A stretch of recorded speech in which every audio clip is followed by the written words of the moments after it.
everybody. It's your girl, Michelle, with Girls Talk Real Talk, because when girls talk, just about anything can happen. So I am here today with another fantastic guest that is gracing our podcast platform. So I have with me today Miss Bonita Owens of the Amazing Women's Network. So, Bonita, why don't you introduce yourself to our audience? Okay, thank you so much, Michelle. So glad to be here on tonight. I am, as you said, Bonita Owens. I am the founder of the Amazing Women's Network, and I'm a certified professional coach, inspirational speaker. I am about all things women empowerment, and I partner with ambitious women in leadership positions. And as an author, I'm also an author and a coach, I challenge these women to make those decisions that reflect their desires and their dreams so that they can go from people pleasing to proud to make themselves a priority. Okay. So I was on your website checking out a couple of things about you, getting to know you a little bit better. And I saw that you had, so I'm going to jump right in. I saw that you had a couple of blogs that were out there. And I'm a blogger myself. So every time I see a blog, I'm like, let me see what they were. And so as I was out there was two blogs that jumped out at me. I think one of them was from 2017. The other one was from 2019. But the first one that I want to touch on was called Fear, How to Use It Instead of It Using You. So, that title jumped out at me like immediately. Good. And I got to put some more content out there, but this is good. I need to know some more about this. So I got in it, and the first line of the blog, and if you guys have not been on the website, make sure you go on her website and make sure that you look up the blogs, because this one started off, and I'm going to read it. It said, at the very first part of the blog, it says, fear, the beast that continues to serve as a roadblock to our path to greatness. And I think she's been peeping in my window. Because I've been saying that. I've been sharing that message about fear being nothing but a roadblock. And I saw that you had an acronym for fear. So what was that acronym that you had for fear?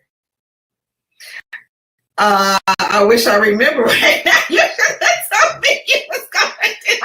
I'm going to look it up. I don't remember. Face everything and rise. Yes. Face everything and rise. That was not mine. I got that from somebody, I think. But yes. That is about, I think most of us, well, I know I did. So many of us have been taught to,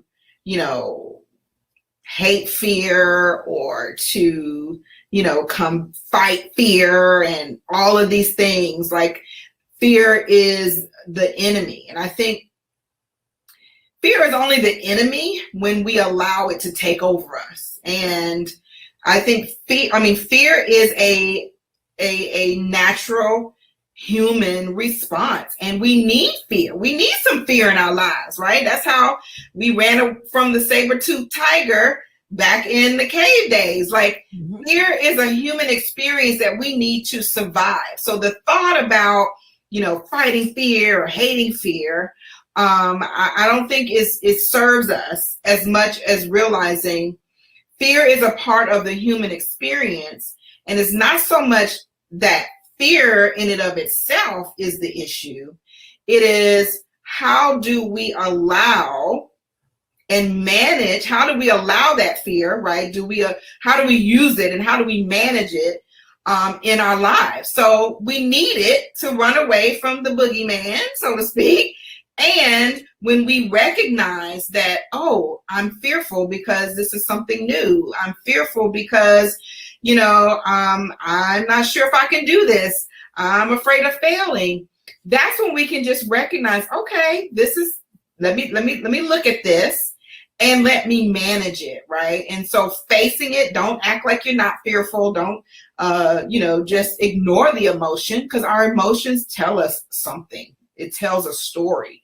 But then how can you look at it? How can you look it in the eye, look it right in the face of fear and rise? And I wrote that at a time, I think, when I was first starting off in this journey. So many of us, when we're starting something new, we got all these things in our minds, all these things in our heads, and all the 101 reasons why it could go wrong, or 101 reasons why we can't do it, or we don't know if we're qualified, and all the things that we tell ourselves, especially as women. And I realized that I had a purpose, I had a calling, but I had this fear. So what am I going to do? Which one is going to win out? And what helped me was thinking, okay, yeah, I got some fears of rejection and fear of being seen and misunderstood and all the things that go on in my head. But I decided to make my purpose and my calling greater than my fear. And then so that's how it gave me the confidence and the courage to overcome some things. And, I don't think we ever do away with fear. I think we learn how to manage it. And I think certain things that were scary to us at one time in our lives are not at another time, but there's always another level to manage. I think that is so true. I'm an author as well. And so in my book, Walking on Water and My Stilettos, I talk about fear. Mm-hmm. But, I'm a church girl. I was raised in church. And so, they talk about false evidence appearing real. Mm-hmm. Well, that hasn't worked throughout the ages. People still look at it as something scary. Right. And so in my book, I gave it a different acronym. Mm-hmm. And I said that fear is fail early and retry. Yes. Because we're going to fail. And our natural inclination is to fear or be afraid of anything that is not going to show us in our best light. Yes. Okay. So understanding that is normal, that's just a normal part of who we are and how we live our lives. Yep. So understanding that, then our responsibility becomes, like you said, how do we manage that? How do we not allow it to be all encompassing and creates a situation to where we can't move? We're now stuck. Yes. We're immobilized because of this fear. Yep. And we can't move forward. And so I think for women everywhere, because of the stigmas and because of the expectations that have been put on women, Black women especially, we have stopped when we thought that I'm not going to look good. Yes. This is not going to be a good look for me. Right. I'm not going to do that. Yes. When God is pushing us to step into that space. Yes. And to work past the fear. Because it's just really about expanding your comfort zone. Yep. That's all it is. He's trying to expand our comfort zone and introduce us to something else because there's something there waiting on us. Yes. And so I think that that's so important for our women to understand and for men to begin to understand that this is something that women deal with. It's not good. It's not bad. It just is. It is. Right. And a lot of it, I think, is because of, and that's why I love to specifically talk to women, because I think there is a human condition that we all deal with. And I think there are certain things that you see more in women than you do in men, partly because of the way we were raised, partly because of our makeup, our genetic makeup and who we are, who we created. And I think it's so important. Like you said, I think when I talk to women, especially I've talked to women in the workplace and corporations, I said, we don't want to be men, but there's some things we can learn from men. And when you look at the Hewlett-Packard study, you probably heard of it, where A man can look at a job description, and if he has 60%, and I think that's a little high, if he has 60% of the qualifications, he will apply. I think a man could have less than that and apply. But a woman, if we don't apply unless we have 100% of the qualifications. And we tend to always think we're not good enough, we don't know enough, we're not ready. And I was just talking to another coach friend of mine that, I used to be in a situation where when I am presented with opportunities, we can pray for these opportunities, and they would always come when I felt too soon. In my mind, it was too soon. Like, well, wait a minute, God, I didn't mean like tomorrow. I didn't mean, and I would feel like, oh my gosh, I got this opportunity and I don't feel ready. And I felt like because I didn't feel ready, that means I wasn't ready. And now I know, no, when you don't feel ready, it just means that you are embarking upon something that you haven't done yet. But what I also know is that there are situations where the only way for those hidden gifts for you to rise at another level is to be faced with opportunities that you don't feel ready for. Otherwise, you're going to just continue to work, like you said, in your comfort zone, right? And so that is really what I want women to understand. Like, when you have opportunities and you don't feel ready, that doesn't mean you're not ready. It just means that you are being called to a higher level of performance, of expectation, and you get to then, step out on faith and depend on and rely on and believe in the gifts and the talents and the skills that you have built up until now. We tend to overlook the skills we have and the experiences we have just because it doesn't look like, oh, I don't have experience in this place, right? But you are a mom managing a whole household, right? You are doing all these, you the travel agent, you are the coach, you are the meal planner, you the event planner, you're the finance manager. We do a lot as women, and those skills can translate into other areas, so we just don't give ourselves enough credit at all.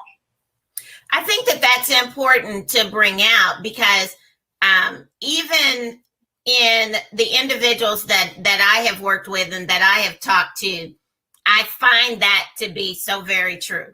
We underestimate our abilities and what we are capable of doing. Yes.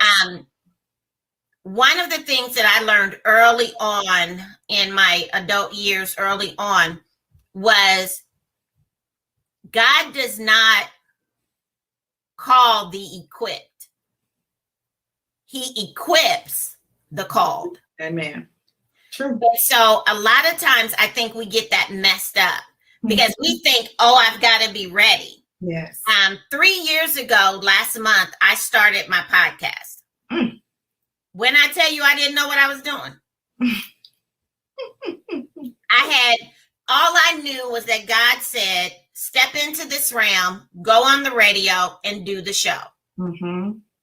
That there is an audience that is waiting on you and they need to hear what you have to say. And I was like, oh, okay. And I stepped out there. And 3 years later, I then transitioned from the radio onto my own platform, doing my own podcast.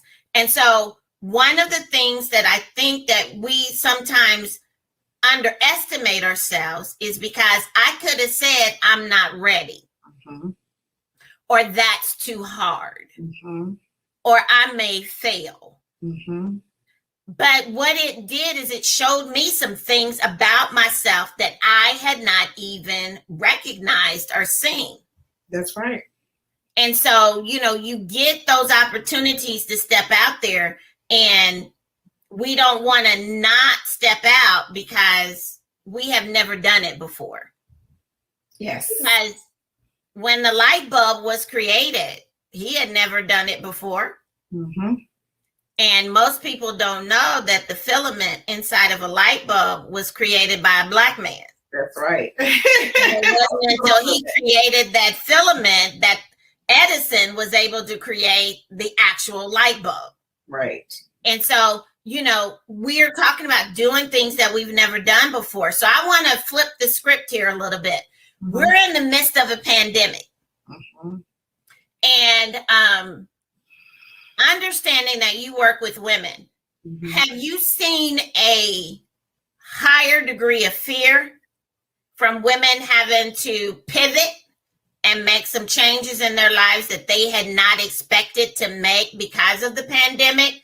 Or have you seen women just kind of naturally progress into the next thing that they have going on in their lives? And I think, and I know that both of those exist, right? But the women that I tend to be around and that I tend to draw are those women who, you know, they are go-getters and they are faced with adversity, but they are determined not to allow, right, the diversity to overtake them. So most women that I'm around, they recognize, oh, okay, I got to do something different. I was one of those women. So I realized, oh, I got to pivot. I had to pivot in my business because I was doing a lot of in-person training and speaking events and things like that. And I had to pivot. So many of the women that I've seen, that I talk to, experience fear, right? Experience uncertainty. And this is the funny thing. The last speaking engagement in the corporate, I gave 2 in March, right before everything shut down here in Texas. One of the ones that I gave early March was how to embrace uncertainty. I had no clue.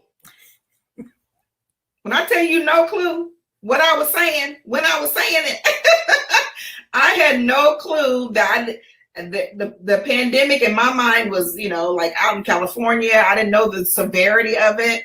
So that talk that I gave had nothing to do with the pandemic.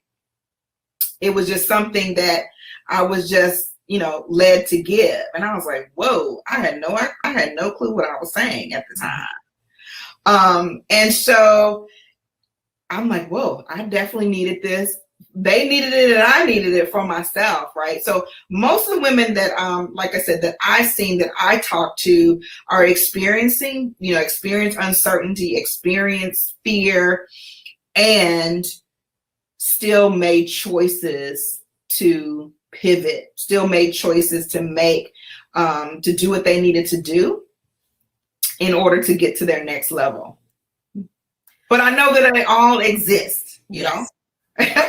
There's not to the women that I draw and be around and am around. So I think that it's important that people understand that women are the ones that are creating the businesses at a higher rate. Mm-hmm.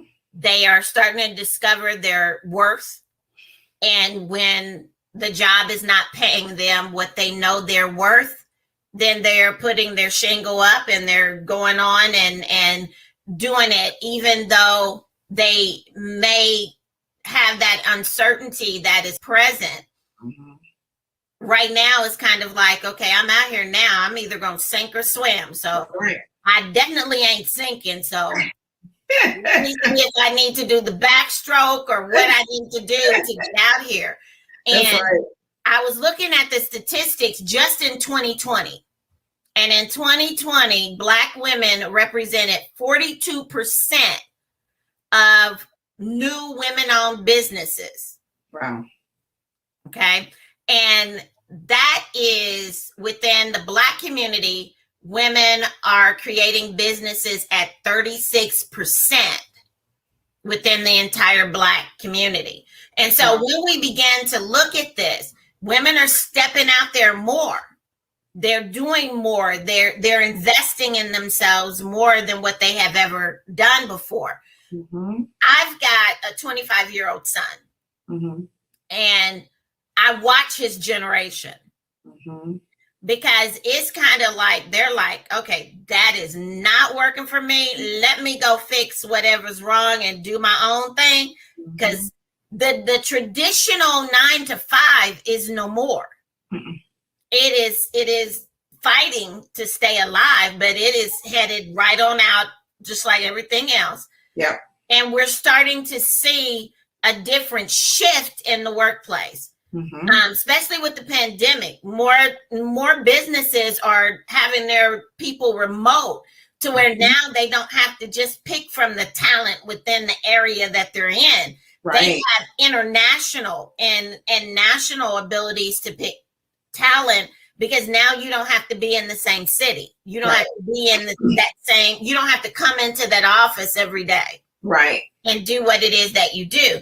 So understanding that, as you are working with women and as you are dealing in your own business, what types of changes are you seeing a lot of the women go through? What is affecting their lives that is creating the shift for them?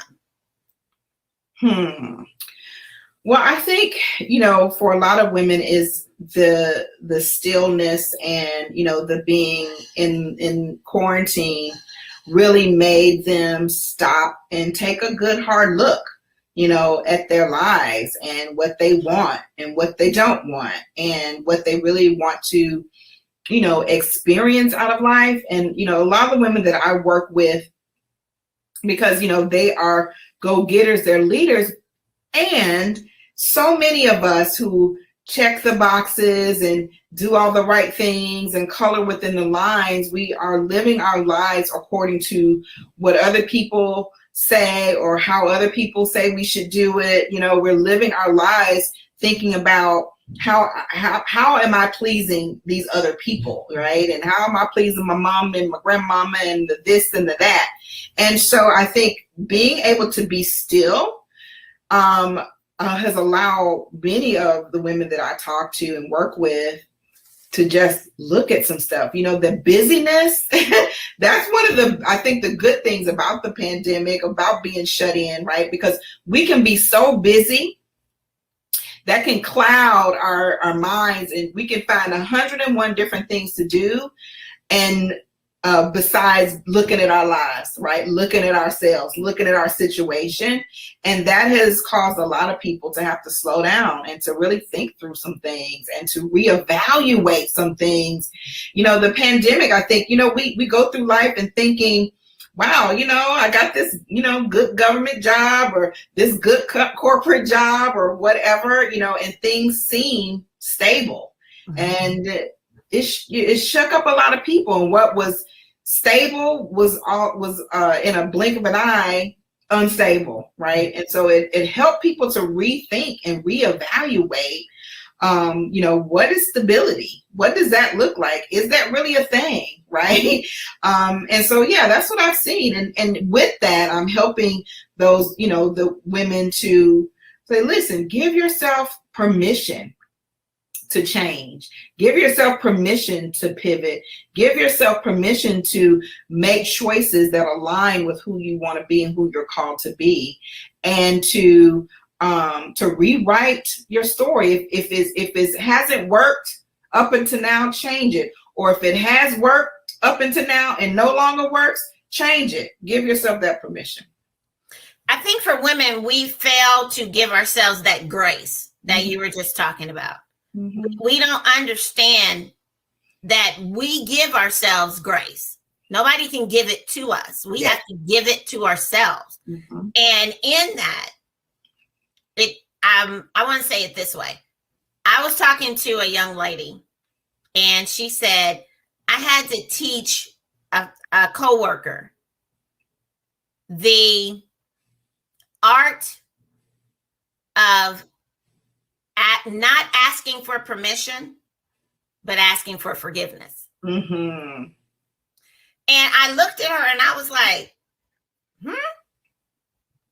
And she says, yes, there is an art in the business in corporate America to where you don't ask for permission, but you ask for forgiveness. And in essence, it is making decisions on the spot that best serves the situation that you're in. And then if you have to backpedal later and say, I did this, you'll deal with whatever comes along. And 9 times out of 10, there's no consequences because it was the right choice. Right. It was us questioning ourselves and our ability to make that decision. Yes. And we have to learn as individuals, as part of the human race, that sometimes we have to make unpopular decisions that are best for us. That's right. You know, when I stepped out and started the Girls Talk Real Talk podcast on the radio, nobody in my family had ever done it. And I got flack, to be real honest. But my brother said something to me that I will never forget. And he said, girl, if that's what you want to do, then go do it. You know, he said it so matter of fact, just like, you know, and I'm thinking, man, it ain't that easy. I got to figure this out and that out and this out and that. And it really was that easy. It was just giving myself permission to step into an arena I had never stepped into. There was another blog that spoke to me. And I want to say this is the one back from 2017 that you put up. And it was moving forward, uncovering the 7 myths that keep you stagnant, stuck, and scared. And I was like, oh, I need to know a little bit more. So I went and I read it, and this was the thing that stuck out to me. The fear, doubt, and many responsibilities in your life feels like mud as you are trudging through it to figure this whole thing out. And I think as we've been talking about this, there is that common thread.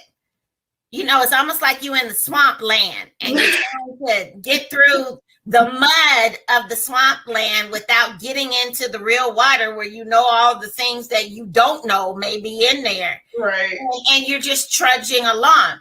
But the thing of it is, even though if you're trudging along, you're trudging, you're moving, you're making decisions, you're doing something. Yes. You're not allowing yourself to get stuck in that place. Yes. And so I think that is so important. So talk to me a little bit about when you talk to people about moving forward, what does that look like? Yes. So I'm like, wow, you got me. I got to go back and revisit some things. So when you're talking about embarking on something new and something different and becoming someone, and I hate to say someone new, but a different version or the best version, the next version of who you are. Sometimes it feels like that, that whole messy middle, because we are familiar with who we've been and we're very unfamiliar with who we are becoming. And so there's that messy middle in between, and again that uncertainty and that doubt and what's forward. Sometimes what's the saying that the devil that you know is a lot more comfortable than the devil that you don't know. And so it's really so when it comes to with the women that I work with, one of the things that I am a big proponent of when it comes to moving forward and when it comes to creating or stepping into that new version is about putting yourself first. So many of us have not allowed ourselves to get to another level because we are so inundated with other people's problems, issues, circumstances. We rescuing everybody. We're everybody's counselor and therapist and pastor and doctor and nurse. We do so many of the things as women. And again, I talked about this a little earlier. It keeps us off of us. It keeps us off of where are you? you know. It keeps us preoccupied with what's going on outside of us, and we're not dealing with us. And so one of my foundational principles is about self-care, putting yourself first. And when I say self-care, I'm not talking about manis, pedis, and massages, although I love all of them. What I'm talking about is, and from practical level, is spending the first part of your day being quiet, being still, journaling, spending that quiet time so that you can hear. I started a meditation practice, and it really changed the trajectory of my life, because I was always stressed and I always had this tightness and just worried about everything. And I was moved and called to start meditation. And like I tell people, my external circumstances didn't change. You know, I still had the same responsibilities, right? The same rambunctious kids, like all the things. But what changed was me on the inside, and me being able to manage and look at the things in a different way. And so that is one of the things that the first thing I help women with, because the thought of putting ourselves first seems so counterintuitive. But the thing is, just as like they tell you when you fly on the plane, you got to put your oxygen mask on first. And if you don't, you're going to fall out, and everybody else going to fall out too. So what are they going to do without you? You know? And so we think, oh, but this person needs me and that person needs me. Yeah, but you need you. And so that really helps women to first know that you are the most important piece of the puzzle, because you can't do the things that you do if you're not you, if you're not here, and if you're not the best version of yourselves.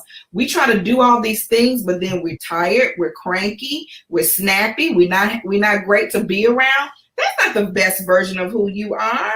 And so that change for me, and this is why I talk about it so much, happened when I decided, wait a minute, I'm not going to wake up, spend my day reacting to everything and everybody. I'm the most important part of this list, of this puzzle, because I can't do the things that I'm called to do in the best way that I'm called to do them if I am not starting with me, if I'm not starting with filling my cup, if I'm not starting with prayer and meditation and intention, and really figuring out what's important, what's not important, saying no. And in my book, I have a chapter called The Power of No, saying no to the things that aren't important and aren't aligned, and saying yes to me, and saying yes to the things that are in store for me. I think that is important.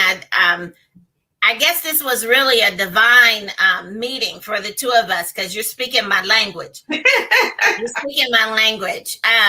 One of the things that you said and if you saw me looking down, I was writing some stuff you said while I was denying myself. So one of the things that you said when you were talking about putting yourself first, you had talked about getting up and being still and having that moment. And that's how I start my day. I start my day with my journal. And the way that I say it is, I journal in the morning before I start my day so that I can get rid of all the stuff that's left over from the previous day that was unresolved. And then I can write it out. And I'm not carrying that into my today. I'm letting that be where it is. And then you were talking about meditation. And as you were talking about meditation, a comment that my niece says all the time came back to me.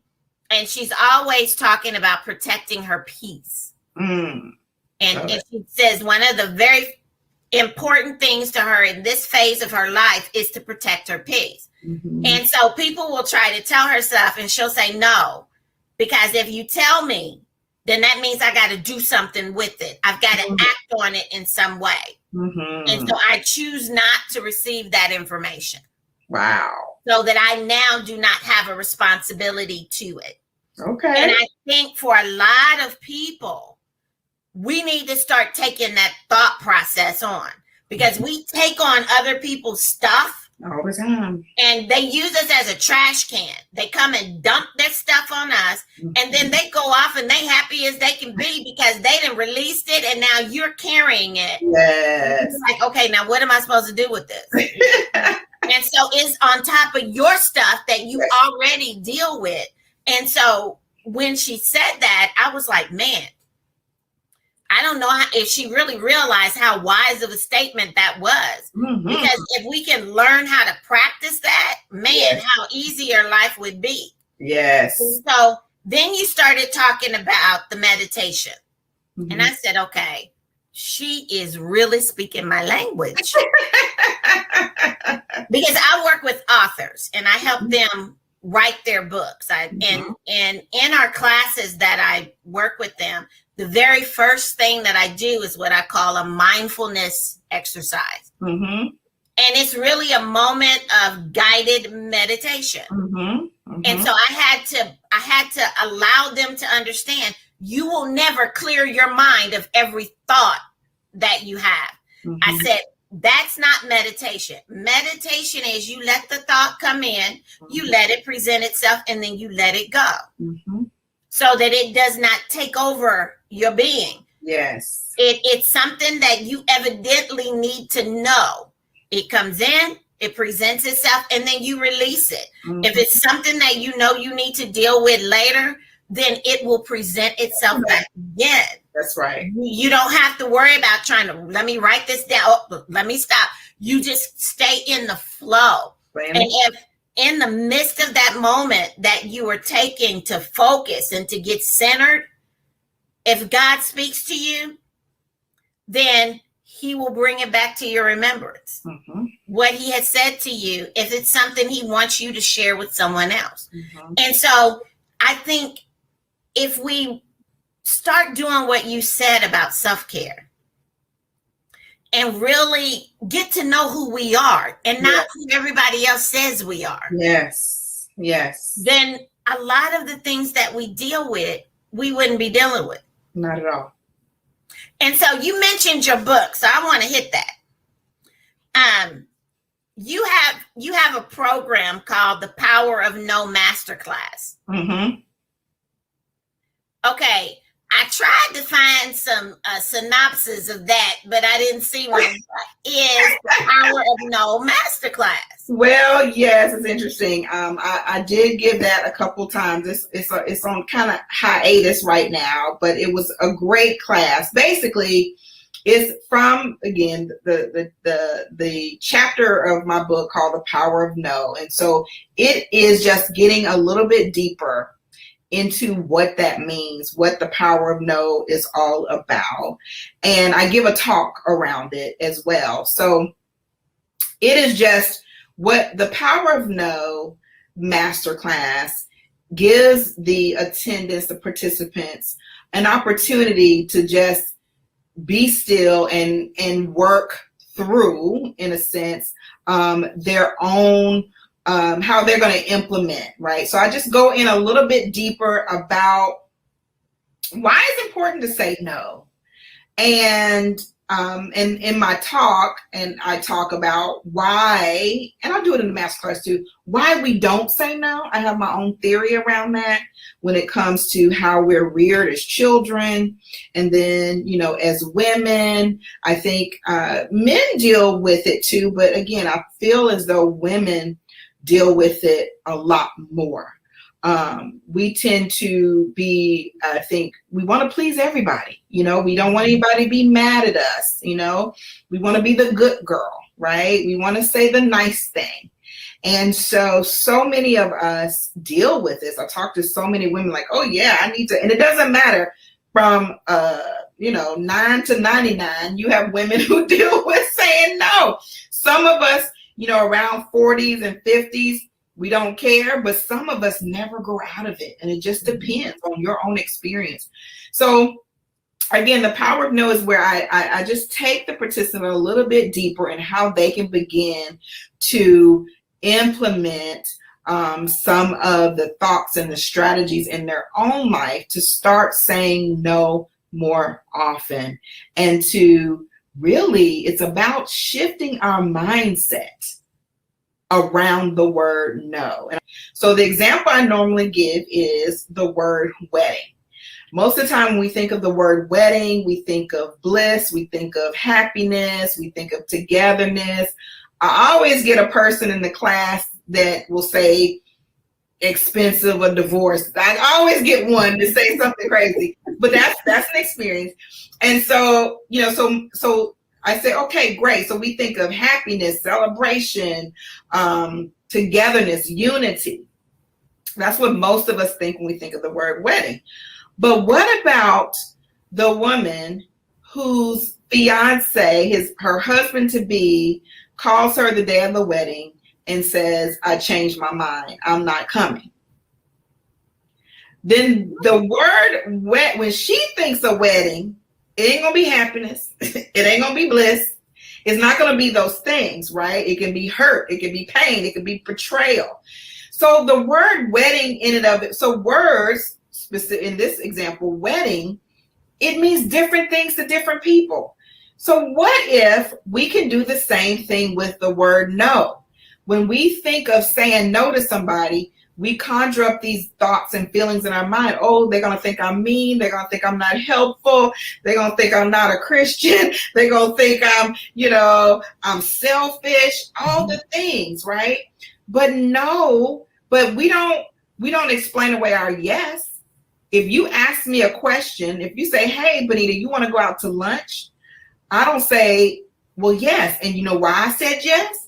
And you want to know why else I said yes, Michelle? And I said yes because, and I said, we don't do that. But we explain away our no, right? Well, no, I would, but I got all this stuff. And so we explain our no. We write a whole dissertation around why we're saying no. So what I say is, what if you could just look at no as it's an expression of thought, just like yes. When we tell somebody yes, it's an expression of thought. When we tell them no, it's an expression of thought. And so both of them is us being able to stand in our power and express what we want and express our authentic selves. And so when we begin to even shift our mindset around the word no and why we don't want to say no and why we're, scared to say no, because what happens is we said no in the past, somebody was mad at us, gave us an attitude, right? And so we're like, oh, I don't like that feeling. Let me not say no anymore. But that's not your stuff. That's not your stuff. Why are you taking on somebody else's stuff?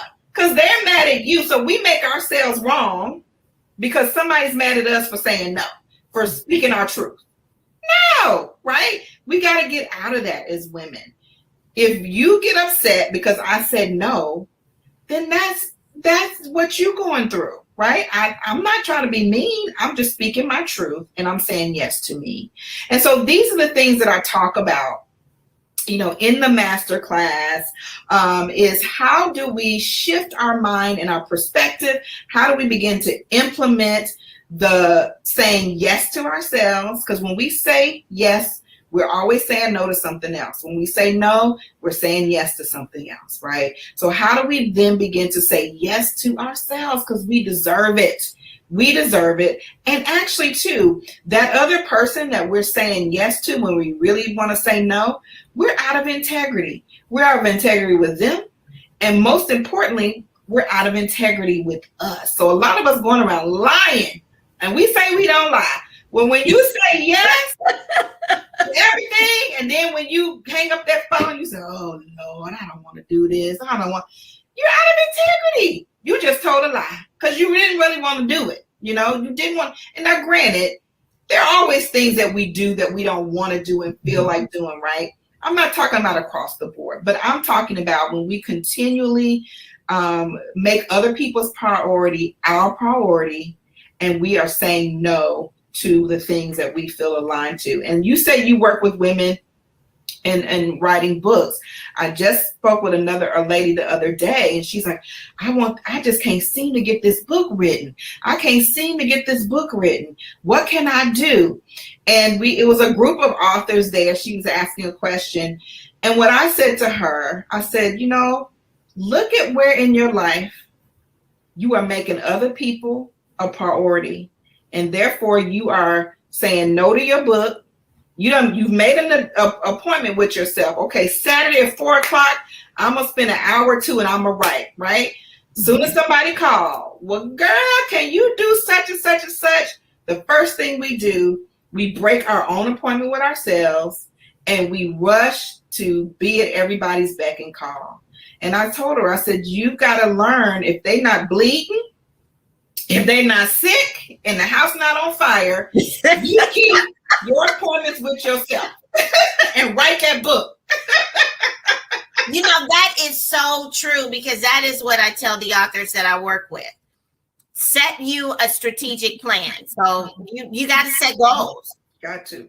It's about the goals that you're setting, and making sure that as you are setting the goals, that things are going the way that you expect them to go, so that you can continue moving in the direction that God would have you to move in. And so I tell them, set you a strategic plan of action. If you do better in the morning, schedule your time in the morning to write. You're going to write between 5 and 7, and you're going to set your alarm at 7 o'clock. It's going to go off, and whatever thought you was in, you're going to finish that thought and put that pen or that pencil or that computer, you're going to shut it all down. If you do it in the evening, same concept. And so how did she respond to what you were saying? She received it. She did. She received it. She said, thank you for the input, so I think she received it and realized, okay, I think we make it so much harder than it is. And we think so many other things, so I hope she went away and took something from it. But yeah, she received it well.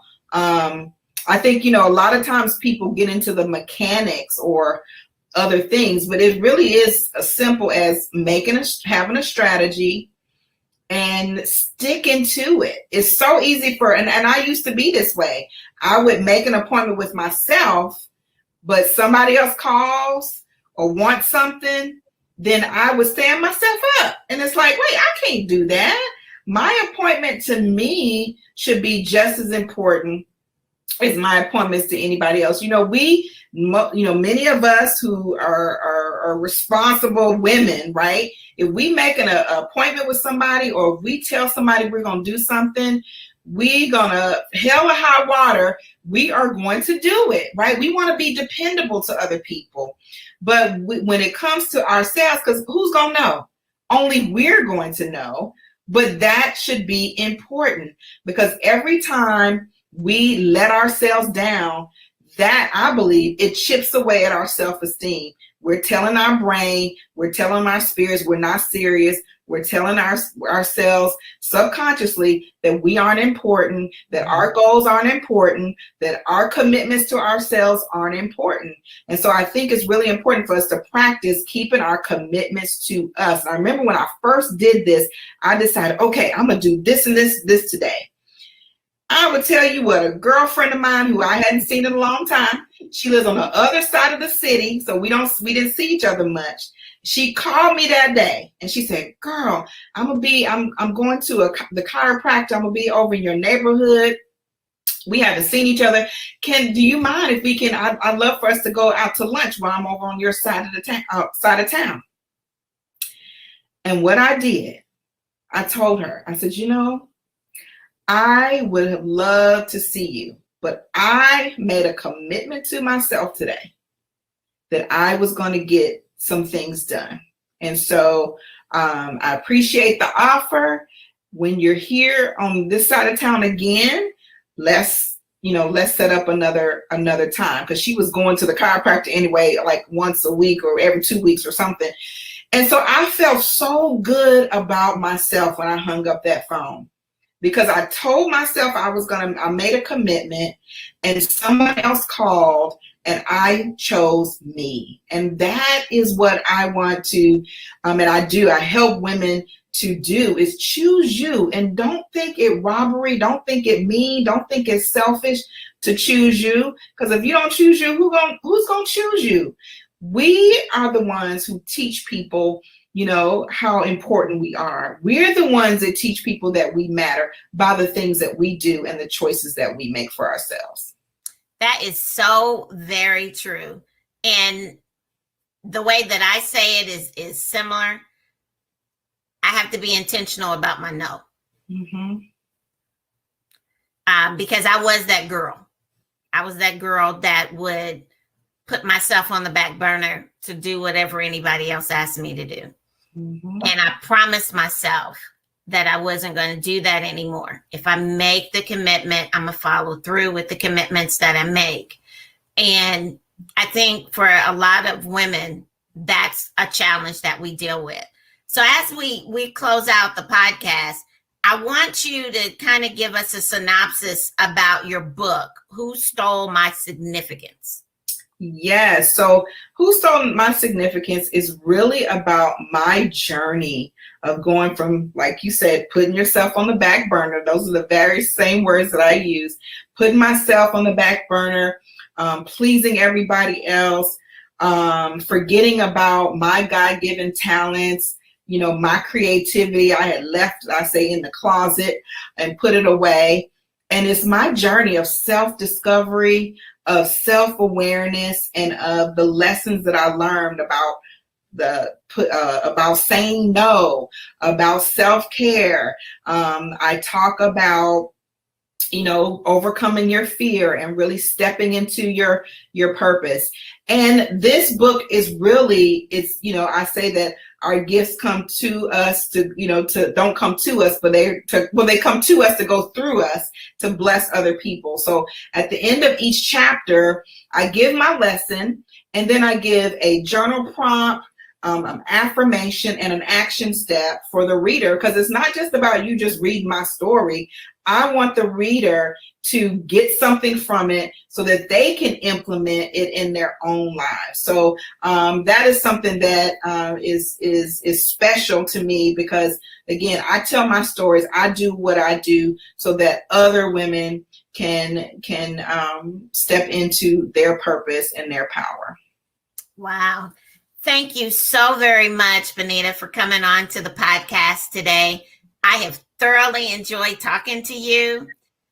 I think that the work that you're doing is phenomenal. I believe that you are a godsend to a lot of women, because sometimes we need someone to give us the permission for us to focus on us and to take care of us, especially in a community and in a time when that is not popular. Mm-hmm. It's about what you do for others. And being raised by two ministers and having a life of service, then it's always about serving others. Yeah. And what God said to me was this. He said, you have to serve yourself first before you can serve others. Yeah.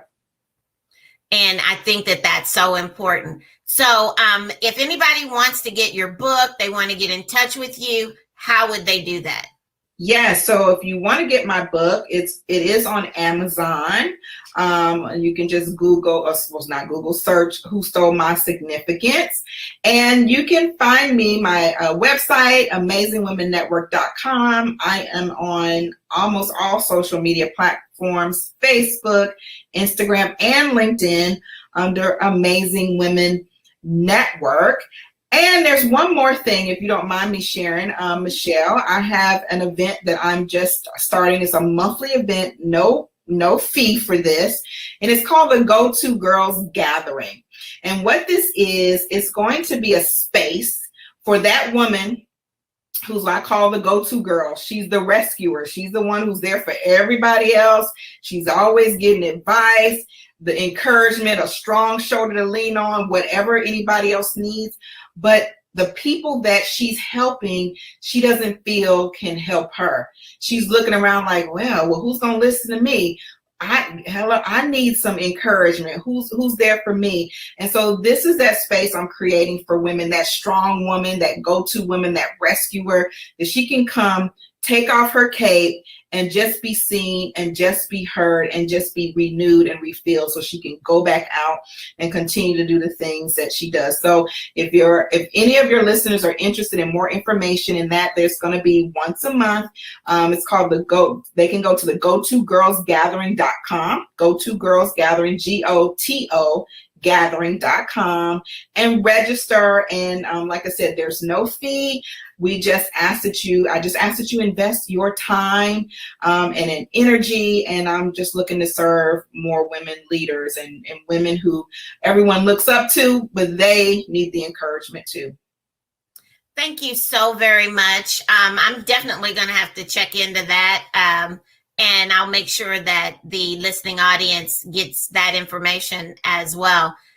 Thank you again for coming on to the podcast. Thank you for your time. Thank you for your wisdom. Thank you for your words of encouragement. And thank you for the work that you do. Because even when we take care of ourselves, it is only when we take care of others that we begin to see the need to take care of ourselves. Yeah. And so any woman that is a caregiver needs to make sure that before she steps into the room to care for somebody else, that she's already cared for herself so that she'll show up in the best version of herself that she possibly can. Yes. So Bonita, thank you again. Thank you so much, Michelle. I enjoyed the conversation. I thank you. I thank you for the platform, and I thank you for not listening to your other family members and stepping out on what you do. So I thank you so much. This has been great. So everybody, this is your girl Michelle with Bonita on Girls Talk Real Talk, because when girls talk, just about anything can happen. So we'll look forward to seeing you again next week for another fantastic podcast. We'll talk to you later. Bye-bye.